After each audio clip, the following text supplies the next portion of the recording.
Assalamualaikum warahmatullahi wabarakatuh. Salam budi luhur.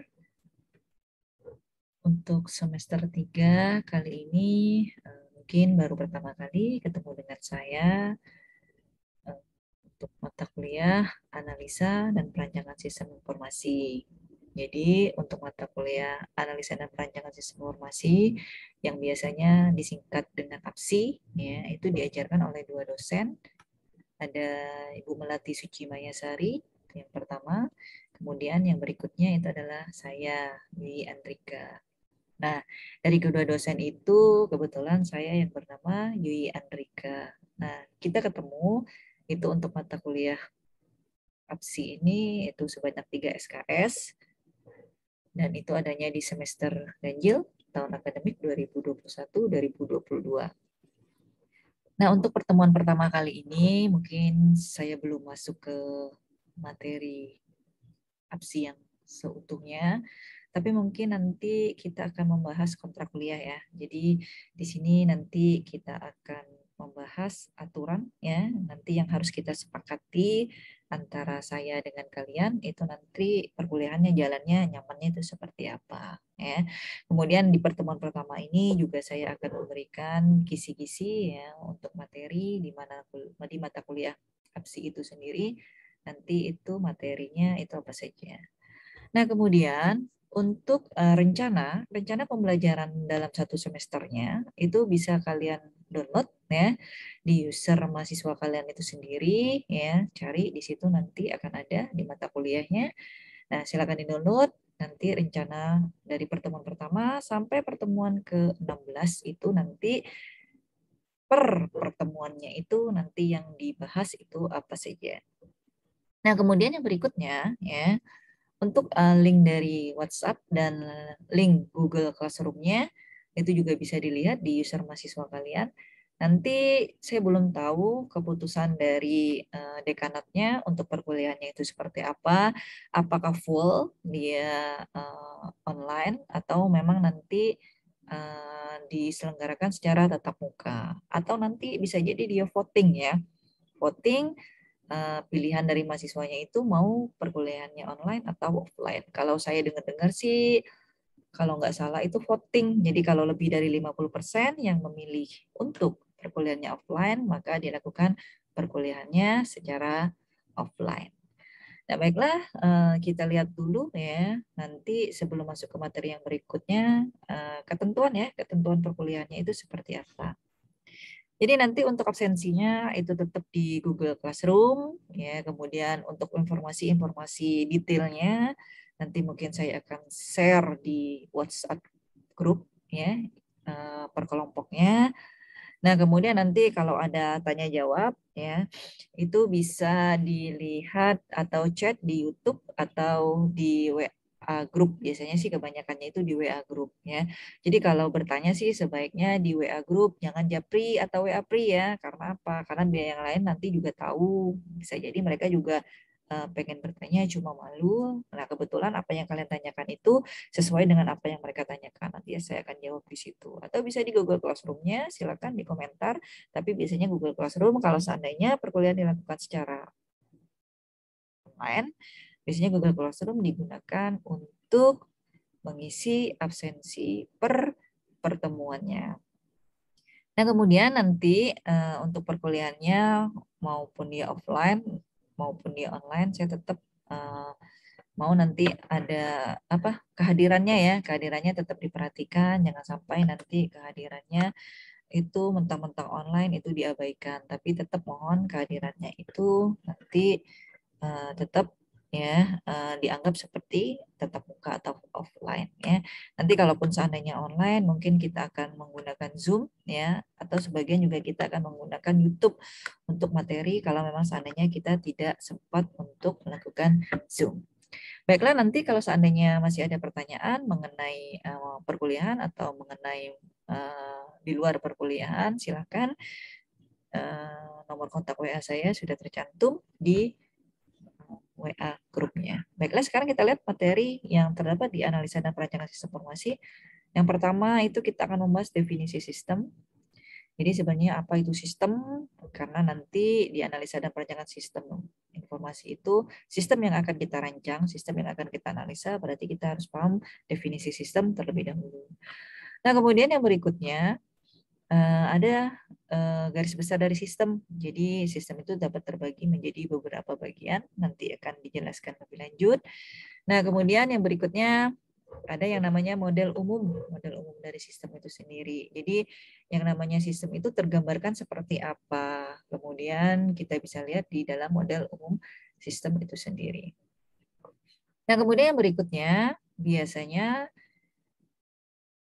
sebuah sistem itu akan menghasilkan yang namanya informasi. Kemudian sebuah sistem itu biasanya akan mengolah yang namanya data. Nah, nanti ini juga harus kita pahami apa itu yang dinamakan dengan data, apa itu yang dinamakan dengan informasi, sesuai dengan nama mata kuliahnya analisa dan perancangan sistem informasi. Nah, kemudian yang berikutnya ya, mengapa ya yang namanya sistem itu perlu dikembangkan, perlu dianalisa, perlu dirancang. Itu pasti ada sesuatu ya yang terjadi di sistem yang lama, makanya harus diganti dengan sistem yang baru. Nanti akan kita pahami di dalam pengembangan sistem, alasan-alasannya ya. Nah, kemudian yang berikutnya ada yang namanya metode di dalam menganalisa dan merancang sebuah sistem. Biasanya ada metode atau model ya untuk mengembangkan sistem itu sendiri. Jadi biasanya ada yang namanya SDLC ya, ada yang namanya System Development Life Cycle. Nah, ini juga kita akan bahas tahapan-tahapan dari menganalisa dan merancang sistem itu apa saja di dalam fase SDLC-nya nanti. Nah, kemudian yang berikutnya ya. Nah, setelah kita memahami metode atau model yang digunakan di dalam menganalisa dan merancang sebuah sistem ya. Yang berikutnya adalah kita akan melakukan pengumpulan kebutuhan ya. Kebutuhan yang diperlukan ya, yang diperlukan di dalam menganalisa dan merancang sistem. Itu nanti kita akan bahas ada key ideas-nya ya, kemudian apa saja.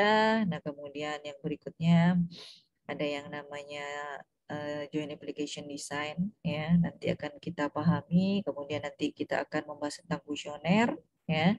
Kemudian yang berikutnya kita akan menganalisa dokumen. Karena biasanya yang namanya sebuah sistem ya untuk prosesnya ya, biasanya dia akan terlibat dengan yang namanya dokumen-dokumen yang digunakan di dalam sistem, baik sistem tersebut masih dikerjakan secara manual maupun sistem tersebut sudah terkomputerisasi. Nah, kemudian kita juga akan melakukan yang namanya observasi pada saat kita melakukan pengumpulan kebutuhan. Kemudian kita memilih teknik yang sesuai untuk dilakukannya analisa dan perancangan sistem yang akan kita kembangkan. Nah, kemudian yang berikutnya ya, fase yang terdapat di dalam SDLC-nya itu analis sistem. Ya, nanti di sini ada langkah-langkah dalam analisis sistemnya akan kita pelajari mulai dari identify sama dengan report.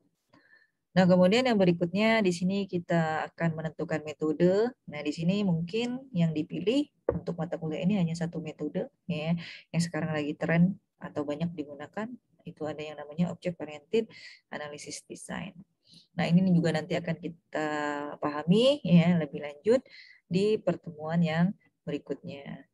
Nah, kemudian yang berikutnya ya, di dalam Object Oriented Analysis Design, modeling untuk UML-nya, yang pertama yang akan kita bahas itu adalah activity diagram.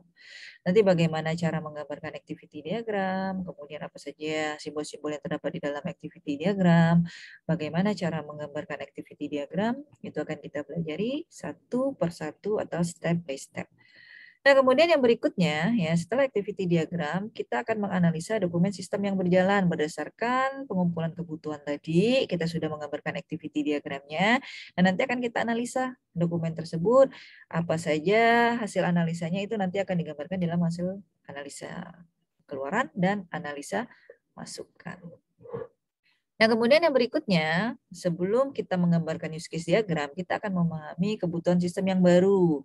Jadi setelah kita menganalisa nanti kelemahan sistem yang lama itu apa saja, kemudian terdapat di mana saja, kemudian kita mengidentifikasikan kebutuhan sistem yang barunya. Jadi sistem yang baru itu nanti proses apa saja yang akan dilakukan, kemudian proses apa saja nanti yang akan kita gambarkan, nanti itu semuanya akan kita tuliskan atau kita gambarkan di dalam identifikasi kebutuhan sistem. Ya, kemudian biasanya identifikasi kebutuhan sistem itu akan digambarkan menggunakan use case diagram di dalam model UML-nya. Nanti bagaimana apa saja caranya ya untuk menggambarkan use case diagram akan kita pelajari tahapan-tahapannya. Nah, kemudian yang berikutnya ya, setelah kita membahas yang namanya use case diagram, ya, kita akan mendeskripsi. Artinya sebuah use case itu ya, karena use case itu menggambarkan proses, nanti kita mendeskripsikan ya bagaimana yang namanya proses ya di dalam sistem yang baru itu nanti dia akan dikerjakan. Jadi di sini menggambarkan urutan-urutan ya proses per use case diagramnya. Nah, kemudian yang berikutnya, ya setelah use case, kita akan menggambarkan yang namanya entity relationship diagram atau biasanya disingkat dengan IRD. Nah, IRD ini biasanya digambarkan untuk tahap perancangannya yang nanti akan diimplementasikan dalam bentuk basis datanya. Ya, jadi kita sudah berbicara nanti basis data di dalam sistem yang akan dirancang itu seperti apa, dia digambarkan dengan menggunakan yang namanya diagram IR atau IRD. Nah, nanti bagaimana apa saja, kemudian tata cara penggambarannya itu bagaimana, nanti akan kita pelajari di pertemuan-pertemuan yang berikutnya. Nah, kemudian yang berikutnya, ya setelah diagram IR atau IRD, yang berikutnya kita akan menggambarkan yang namanya kelas diagram. Kelas diagram ini tidak jauh berbeda dengan diagram IR, jadi dia menggambarkan objek-objek ya yang terlibat di dalam sistem yang baru itu apa saja. Ya, dia digambarkan dengan menggunakan yang namanya kelas-kelas ya. Jadi kelas itu merupakan objek yang terdapat di dalam sistem yang baru. Nah, kemudian yang berikutnya setelah kelas diagram nanti bagaimana cara menggambarkannya, bagian-bagian apa saja yang terdapat di dalam kelas diagram, mana yang boleh, mana yang tidak di dalam penggambaran kelas diagram, nanti kita akan pelajari satu persatu. Nah, kemudian yang berikutnya ya setelah kelas diagram ya kita akan membahas yang namanya rancangan dokumen usulan. Jadi tadi kalau seandainya di yang berjalannya itu ada analisa dokumen berjalan, ya ada yang namanya analisa keluaran, ada yang namanya analisa masukan. Nah, ternyata di dalam sistem yang baru, yang namanya output ya dan input ya dari sistem yang baru itu juga harus dirancang bentuknya seperti apa. Kemudian inputnya apa saja, outputnya apa saja, kemudian nanti frekuensi volumenya itu berapa, itu semuanya digambarkan di dalam rancangan dokumen keluaran dan rancangan dokumen masukan. Nah, kemudian yang berikutnya rancangan layar. Rancangan layar ini menggambarkan graphical user interface-nya, artinya interaksi ya antara user dengan sistemnya itu nanti seperti apa. Artinya pada saat kita mengerjakan atau misalnya pada saat kita melakukan transaksi belanja online ya atau e-commerce, ya di situ kan kita nanti akan ada menu-menunya, kemudian akan ada tampilan-tampilannya, kemudian apa saja yang bisa dilakukan di dalam tampilan-tampilan e-commerce itu. Nah, itu semuanya digambarkan di dalam rancangan layar di sistem yang barunya. Nanti bagaimana cara menggambarkan rancangan layarnya, itu juga nanti akan kita pelajari satu persatu. Nah, kemudian setelah rancangan layar, ya, yang berikutnya diagram yang digambarkan itu ada yang namanya sequence diagram. Nah, sequence diagram ini, ya, ini digambarkan untuk menjelaskan urutan, ya, bagaimana yang namanya rancangan layar ini kerjakan ya urut-urutannya bagaimana. Nah, itu digambarkan di dalam sequence diagram. Jadi ini mempermudah user ya nanti untuk melakukan proses penginputannya ya di dalam sistem yang baru. Nah, nanti di sini banyak sekali sequence diagram yang harus kita pelajari. Nah, nanti hasil akhirnya yang namanya sequence diagram itu akan digambarkan bentuknya seperti ini. Nanti apa saja yang termasuk dalam sequence diagram, oh ini apa, kemudian ini apa, kemudian bagaimana cara membuat ini. Tenang, nanti akan ada pemahamannya. Ya. Nah, kemudian yang berikutnya, stereotype class diagram. Ya, ini artinya implementasi dari sequence diagram yang sudah digambarkan. Ya, dia berbentuk kelas-kelas. Nanti itu akan digambarkan di dalam stereotype class diagramnya. Nah, kemudian deployment diagram. Deployment diagram ini untuk menggambarkan ya yang namanya perangkat keras yang digunakan di dalam sistem informasi yang sudah dirancang, ya. Dia akan menggambarkan hardware-nya, dia akan menggambarkan klien atau servernya, dia akan menggambarkan jaringannya. Itu nanti modelnya seperti apa itu digambarkan di dalam deployment diagramnya.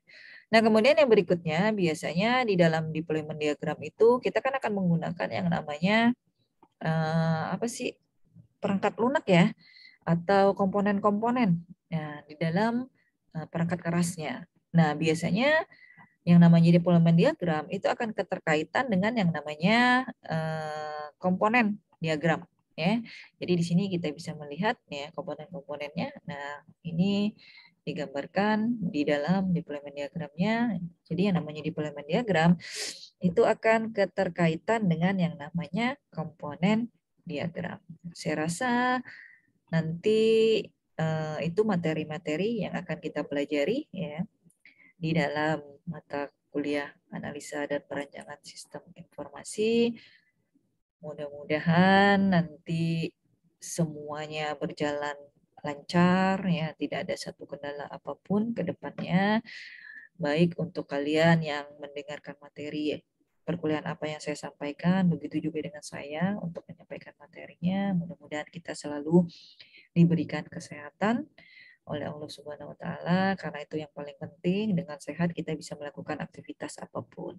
Jadi untuk sehat tetap jangan lupa ya prokesnya, kemudian tetap jaga imunnya ya. Jangan sampai lengah walaupun sekarang untuk level PPKM-nya kita sudah menurun. Baiklah, saya rasa untuk pertemuan pertama cukup. Di sini hanya sekedar perkenalan ya, minimal kalian bisa tahu muka saya ya seperti apa, karena banyak yang bilang tak kenal maka tak sayang ya. Jadi harapan saya dengan kenal kita bisa menjadi dekat, dengan kenal kita bisa menjadi sayang. Jadi nanti kalau seandainya ada yang mau ditanyakan lebih lanjut, silakan WA Pri ke nomor WA saya. Baiklah, saya tutup pertemuan pertama kali ini. Wassalamualaikum warahmatullahi wabarakatuh. Salam budi luhur. Bye-bye semuanya.